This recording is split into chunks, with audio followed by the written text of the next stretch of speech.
दोस्तों नमस्कार।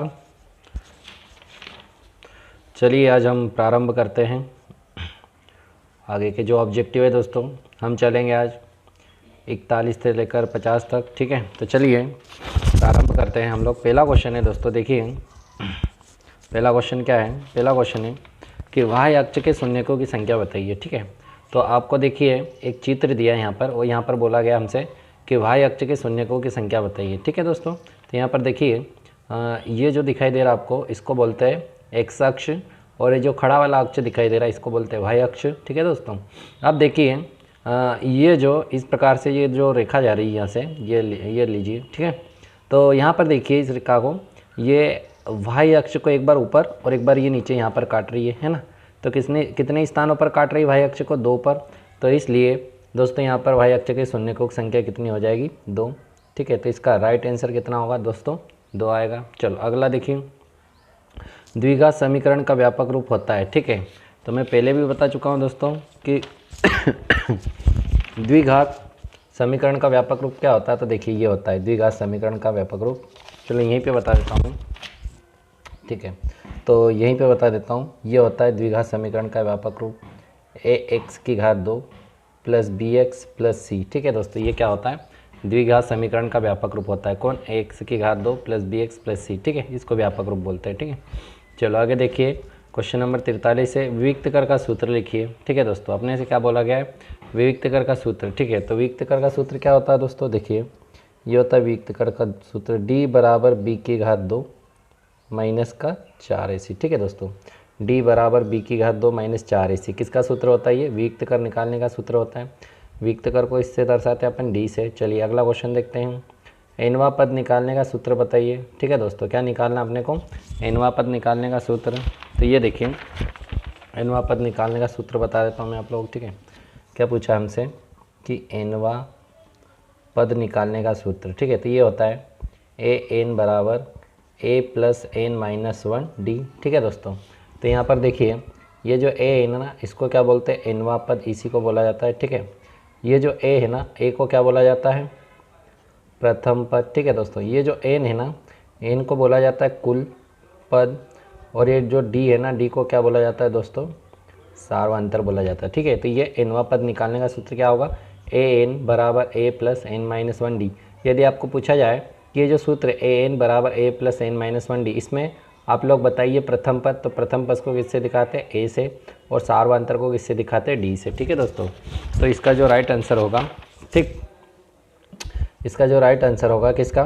nवां पद निकालने का। तो nवां पद निकालने का राइट जो सूत्र होगा वो क्या होगा? वो होगा an बराबर a plus n minus 1d, ये वाला होगा दोस्तों, ठीक है। चलिए आगे बढ़ते हैं। आगे देखें कौन सा क्वेश्चन है, क्वेश्चन नंबर 45, सार्वंतर d हो सकता है, ठीक है दोस्तों। तो वो ऐसा पूछ रहा है, अभी जैसे मैंने बताया था सार्वंतर d के बारे में, nवां पद निकालने के सूत्र में d भी आया था, d को ही बोला जाता है सार्वंतर, है ना, जिसको d से दिखाया जाता है। तो सार्वंतर यदि आप निकालोगे तो ये दोनों हो सकता है। देखो धनात्मक मतलब प्लस में भी हो सकता है, और ऋणात्मक मतलब माइनस में भी हो सकता है, ठीक है दोस्तों। धनात्मक भी हो सकता है और क्या हो सकता है? ऋणात्मक भी हो सकता है। कौन? सार्वंतर। जैसे देखिए मैं बता देता हूँ, यहाँ आपको कुछ श्रेणी दे दी,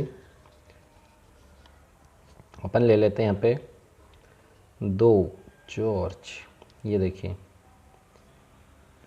यहाँ पे क्या ले लेते हैं अपन, ये लीजिए 2 0, और यहाँ पे ले लिया मैंने वापस कितना? माइनस का 2, ठीक है दोस्तों। कितना ले लिया? माइनस का 2 ले लिया, ठीक है। अब देखिए ये प्रथम पद, ये दूसरा पद, और ये तीसरा पद, ठीक है। अब मैं d निकालता हूँ, यहाँ पे क्या निकालता हूँ? d। तो d क्या होता है? पीछे वाले में से आगे वाले को घटा दो, तो 0 माइनस 2, और आपको पता है 2 में से 0 घटाएंगे 2, बड़ी संख्या माइनस की, तो यहाँ भी क्या आएगा? माइनस। तो d बराबर कितना? चलो अगली बार हम ले लेते हैं 2 4 6 8, ठीक है दोस्तों, ये ले लिया है ना। तो क्या ये पहला पद, ये दूसरा पद, ये तीसरा पद, और ये कौन सा पद हो गया? चौथा पद। तो देखिए क्या करते हैं हम लोग, पीछे वाले में से d निकालने के लिए क्या करते हैं? पीछे वाले में से आगे वाले को, 4 में से किसको घटाएंगे? 2 को। तो कितना आएगा? 4 माइनस 2 2, ठीक है। तो देखो यहाँ पर d माइनस में आया था, यहाँ पर किस में आया? प्लस में। इसका मतलब सार्वंतर ऋणात्मक भी हो सकता है और धनात्मक भी हो सकता है। ठीक है दोस्तों, ये जैसे लिखा है डी हो सकता है, धनात्मक और ऋणात्मक दोनों हो सकता है। साधारण ब्याज ज्ञात करने का सूत्र बताइए। ठीक है दोस्तों, तो ये बच्चे को पता होता है साधारण ब्याज करने का सूत्र। ठीक है, तो यह देखिए साधारण ब्याज ज्ञात करने का सूत्र। ठीक है, साधारण ब्याज है ना, तो क्या होता है इसका P into R into T बटे 100। ठीक है, ये P को क्या बोला जाता है दोस्तों, मूलधन। ठीक है, ये R मतलब रेट, रेट मतलब क्या होता है, दर, और ये समय होता है, T मतलब टाइम, मतलब क्या होता है, समय। ठीक है, या आप इसको ऐसा भी लिख सकते हो, मूलधन गुना दर गुना समय बटे कितना आता है, 100। ठीक है, ये क्या है आपका साधारण ब्याज निकालने का सूत्र है। ठीक है दोस्तों, तो यहाँ पर जो क्वेश्चन है आपका 46वां, इसका उत्तर क्या आएगा, P into R into T बटे 100। ठीक है, साधारण ब्याज याद करने का सूत्र क्या होता है, P into R into T बटे समय। ठीक है, बटे 100 होता है। ठीक है, चलिए क्वेश्चन नंबर 47, किसी समांतर श्रेणी में n पदों का योगफल ज्ञात करने का सूत्र। ठीक है दोस्तों, तो n पदों का योगफल ज्ञात करने का सूत्र क्या होता है, तो n पदों का देखिए ये होता है n बटे 2।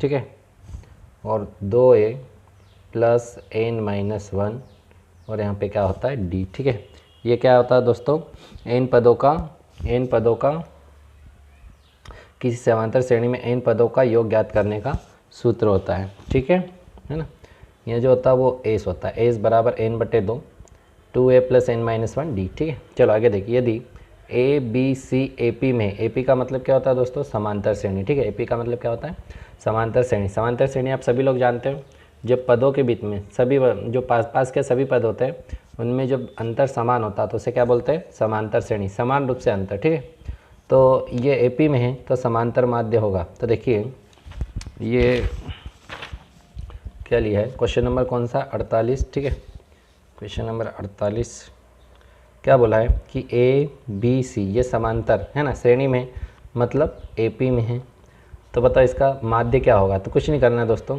जो बीच वाली संख्या होती है वही माध्य होता है। ठीक है, बी बराबर क्या होता है, ए प्लस सी, ये बीच वाली को लिखा, ये अड़ोस पड़ोस वाली को जोड़ दो और बटे में कितना 2, तो बी बराबर क्या होता है, ए प्लस सी बटे कितना होता है 2। ठीक है दोस्तों, तो क्या होता है इसका राइट उत्तर होगा बी बराबर ए प्लस सी बटे 2। ठीक है, चलिए क्वेश्चन नंबर 49 की ओर बढ़ते हैं। सभी वृत्त होते हैं, तो ये खाली स्थान बताना है, समरूप होते हैं या सर्वांग सम।